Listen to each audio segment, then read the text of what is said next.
ॐ सोमनाथाय नमः। ॐ मल्लिकार्जुनाय नमः।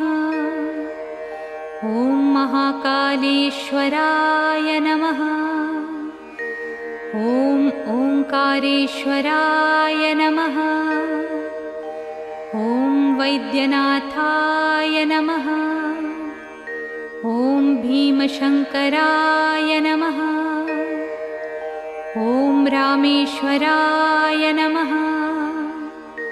ॐ नागेश्वराय नमः। ॐ विश्वेश्वराय नमः। ॐ त्र्यंबकेश्वराय नमः। ॐ केदारेश्वराय नमः। ॐ भुस्मेश्वराय नमः।